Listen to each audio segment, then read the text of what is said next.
Bom, esse aqui é o meu trabalho, né, sobre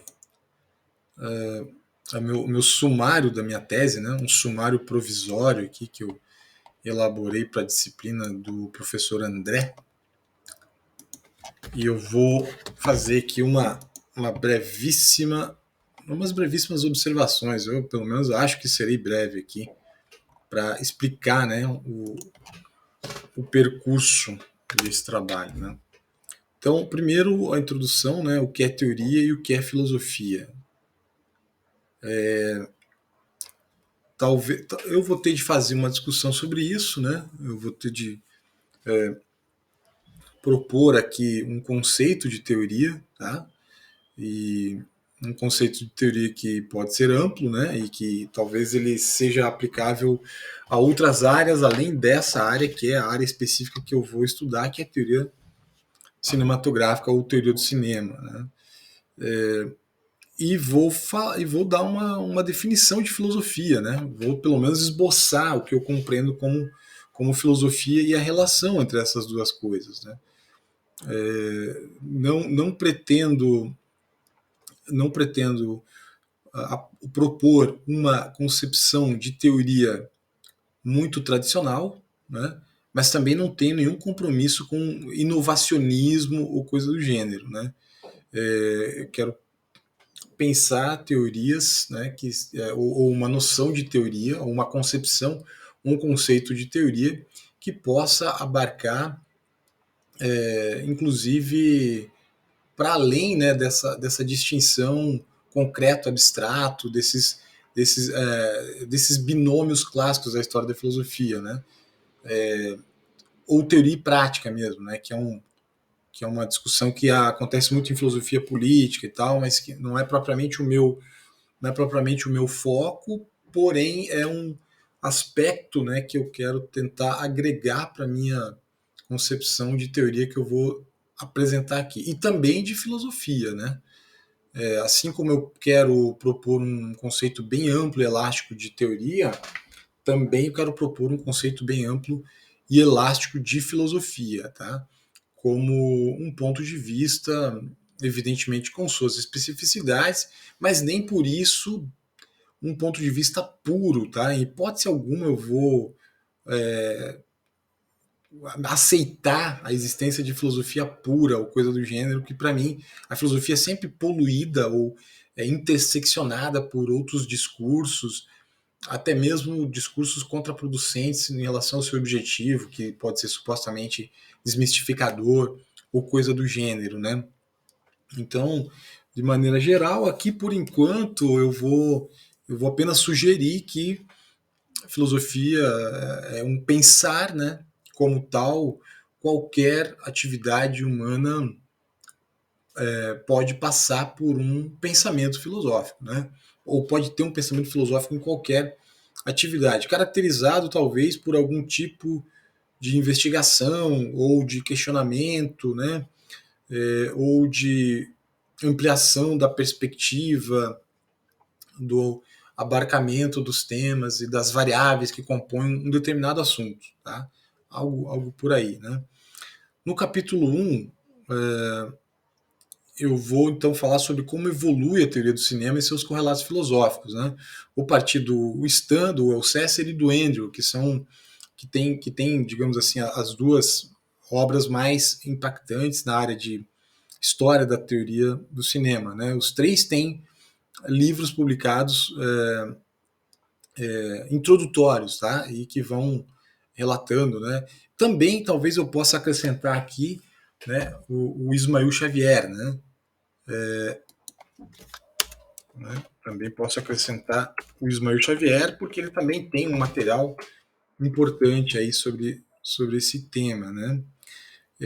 Vou ainda na esteira daquela própria colocação na introdução ali do que é teoria, eu vou abordar esse problema que o Almon expressa muito bem no seu texto, né? Pode um filme ser um ato de teoria, né? Então, no sentido analítico, talvez, em que eu possa propor um filme como uma teorização, tá? Esse aqui, então, o capítulo é um panorama geral dessa história aí, desse recenseamento, né? No capítulo 2, eu quero fazer uma breve articulação, uma breve arqueologia da simulação, né? Por simulação aqui eu tô entendendo esses aparatos, né, que produzem simulacros, né, e que são, por meio desses simulacros, produzem experimentos mentais, hipóteses racionais, etc, etc. Né? Desde o Platão, Descartes e os primeiros mecanismos da ilusão, da alegoria da caverna, passando pela fantasmagoria da câmara escura, até o estabelecimento de uma sintaxe fílmica em autores como Méliès,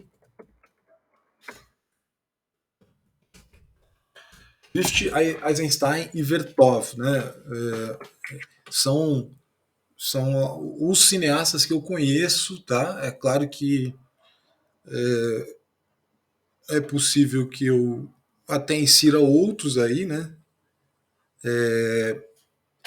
A cineasta Alice Guy Blaché, né? Ela poderia ser citada também, né, como uma das precursoras da linguagem cinematográfica. Né?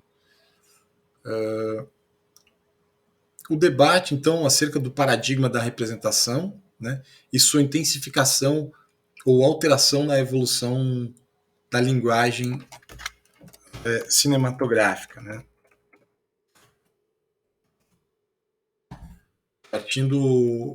Vou partir muito do Benjamin e do Bazin, né? Porque eu suponho aqui uma alteração, né, nesse, como que eu posso dizer, nesse mecanismo de pensamento, né? Ou seja, o que você tem no paradigma da representação, né? Você tem um paradigma que não é propriamente uma, uma apresentação de um fato, né? Vamos dizer assim, é como se eu vou comparar o paradigma da representação, tá, à pintura, né? A uma pintura, tá? E o paradigma da linguagem cinematográfica a uma fotografia. Tá? E aí, todas as implicações, né, que a possibilidade, a reprodutibilidade técnica acentuada, né, que o Benjamin propõe, né, que o Benjamin desvela numa das suas obras mais importantes, né, que é justamente a obra de arte na época de sua reprodutibilidade técnica, eu tentarei apontar para uma possível modificação, né, do modo como se compreende essa noção de representação, que, entendida em termos muito simplórios, seria o paradigma da verdade, né, como adequação, né, um paradigma de pensamento aristotélico, platônico aristotélico, né, e cartesiano também, né, abstrato, né, por sua característica de genética até, né, podemos dizer assim, né, e que no contexto da nossa época pode-se dizer que sofre algum tipo de modificação. Tá? No capítulo 3, vou falar de cinema como ilustração de problemas filosóficos, tá, versus um cinema filosofante. Né? Aqui um debate extremamente, vamos dizer assim, quase senso comum na discussão, tá, do assunto, né? Justamente o tensionamento, tá, desse problema aqui pode ser que eu gosto de encarar como um dos motores da reflexão acerca da teoria cinematográfica, porque encarar o cinema como apenas um meio para ilustrar problemas filosóficos já colocados, de certa forma simplifica, né, didatiza tá, aspectos, né, da arte cinematográfica, né? Também não se pode ir ao extremo, né, do Frampton, né, que é Daniel Frampton, que escreveu um manifesto, acho que foi em 2005, se não me engano, defendendo que o cinema é um pensamento completamente próprio, né, e completamente, como é que eu posso dizer assim, inovador, né, e singular, talvez, né. Tá? O Deleuze já propunha alguma coisa nesse sentido, né? Já propunha alguma coisa nesse sentido, porém mantendo ainda alguma roupagem acadêmica, né? Quando faz a diferenciação ali entre pensar e conceituar, né? Talvez o conceituar seja uma exclusividade do meio da mídia escrita, né? Da impessoalidade da mídia escrita, enquanto que o pensar, evidentemente, não é a exclusividade desse meio, né? Você está no meio de uma torcida de futebol e você pode pensar e talvez até mesmo filosofar, né? Se eu considerar conteúdos de filosofar para além do conceito, né? Aquém também, né? Aquém do conceito, porque nem todo filosofar já resulta num conceito, né? É muito difícil, na verdade, de acordo até com essa perspectiva deleuziana, é como se fosse o suprassumo da atividade filosófica, né? A produção de um conceito. Nesse sentido, a maioria das pessoas que estudam filosofia não filosofam, né? A maioria não vai produzir um conceito novo de nada, né? Nesse sentido aí, seria uma espécie de seleção natural bastante rigorosa ali, né? Esse capítulo aqui eu quero estudar esse autor, o Wartenberg, né, que propõe uma diferenciação entre filosofia do cinema e teoria do cinema, mas também outros autores como o Noel Carroll, tá, que é um esteta, né, e que pode ser, digamos assim, importante aqui, tá, nesse ponto. Pode ser importante, assim como outros autores, né, que vão fornecer para mim aqui uma discussão sobre estética, de uma maneira geral, tá? Estética e filosofia da arte, né? Também, tá? E eu vou encaixar aqui, né? Ou pretendo encaixar aqui o meu trabalho, né? Especificamente, tá? Não que eu ache isso necessário, não acho que esse mapeamento, sabe? Você tem que colocar a tua pesquisa, ou o teu trabalho, ou o teu discurso, ou tua elucubração dentro de certos compartimentos, né? Certas gavetinhas, né? Estética, filosofia da arte, filosofia política, epistemologia. Vocês bem sabem que eu não concordo com essas distinções, ou não no sentido definitivo, né? Evidentemente, como eu já falei em outras ocasiões, né? O capítulo 5 eu vou fazer essa abordagem, né, de como compreendemos um filme e como criticamos a obra fílmica, né? Isso, de certa forma, é se perguntar como compreendemos o nosso viver contemporâneo audiovisualizável, né? Vou fazer aqui uma discussão a partir desses opostos aqui, né, Bordwell e Brené, tá? Que têm propostas distintas, né?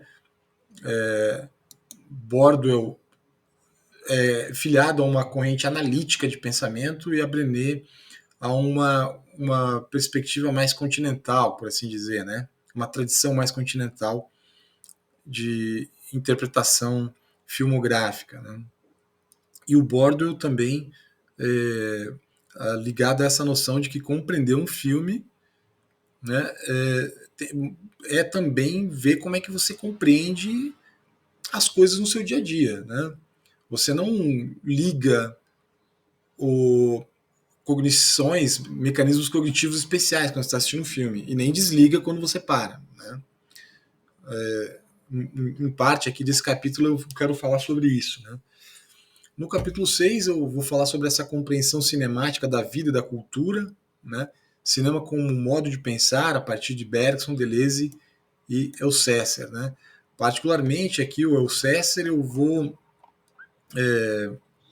quero enfatizar um pouco, né? Pela noção de ubiquidade, tá? Do cinema na cultura contemporânea. Tá? Até talvez eu possa dizer aqui, tá? Ou do audiovisual, né? Do áudio, até, até do hiperaudiovisual, tá? Posso colocar assim, né? Porque dentro dessa perspectiva eu vou tomar a evolução aí desses mecanismos tecnológicos, né?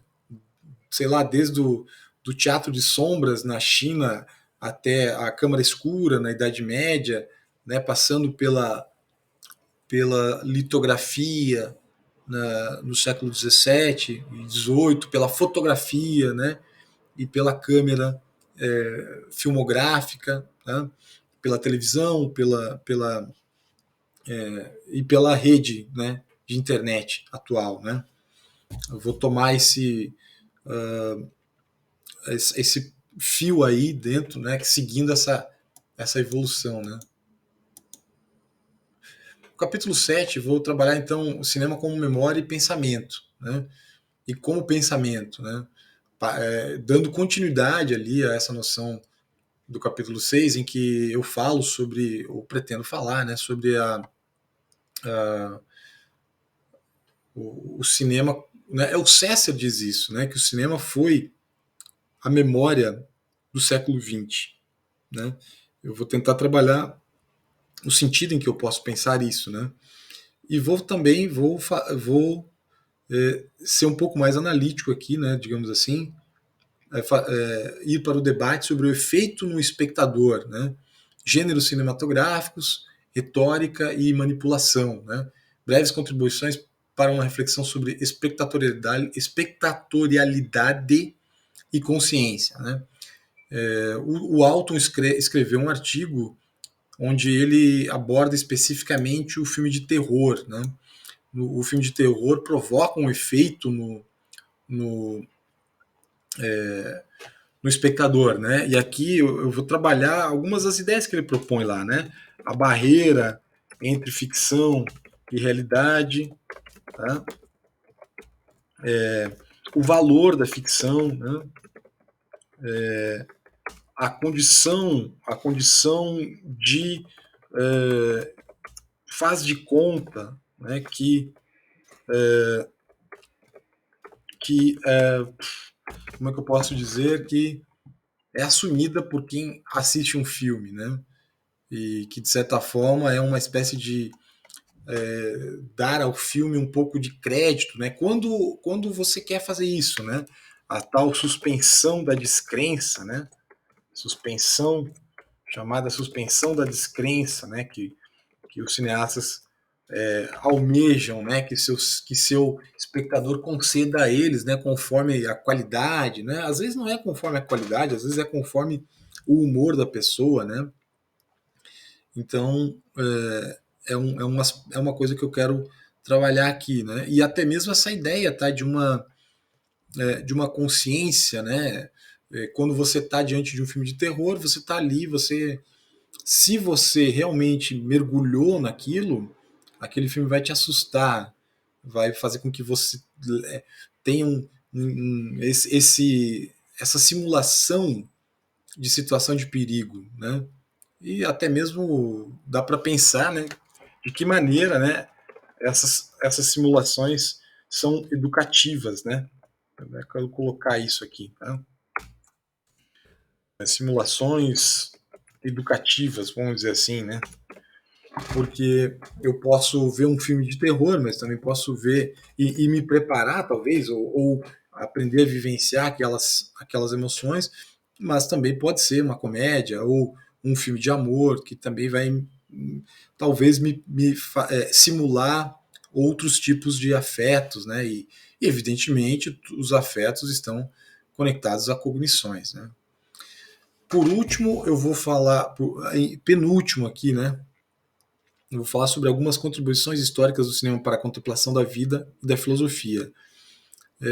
Quero falar sobre Tarkovsky, né? Tarkovsky tem um filme chamado Andrei Rublev, né? Onde eu tem algumas coisas ali que me interessam assim para pensar essa evolução, tá, da arte ocidental, né? E da noção de representação, da pintura. Né? Tem uma cena específica no Andrei Rublev em que ele simula, né, a câmara escura, né? Ele simula uma câmara escura e é um filme que eu quero abordar. Né? Belatar tem o filme O Cavalo de Turim, né? Eu quero, digamos assim, falar um pouco sobre essa contemplação de uma perspectiva existencial nietzschiana, né? Terence Malick, né? E que já é uma perspectiva, uma espécie de existencialismo cristão, né? No filme Árvore da Vida, né? E Chatpong, né? Talvez eu a Pichatpong, né? Uncle Bon Me, onde a experiência de alteridade para mim ela é muito presente, né? Enfim, são autores aí que eu pretendia mencionar, né? Ali no, no penúltimo capítulo. E daí, para encerrar, né, as grandes sínteses teóricas do pensamento, o debate sobre, né, o debate sobre a grande teoria, né, e que o Bordwell propõe, né?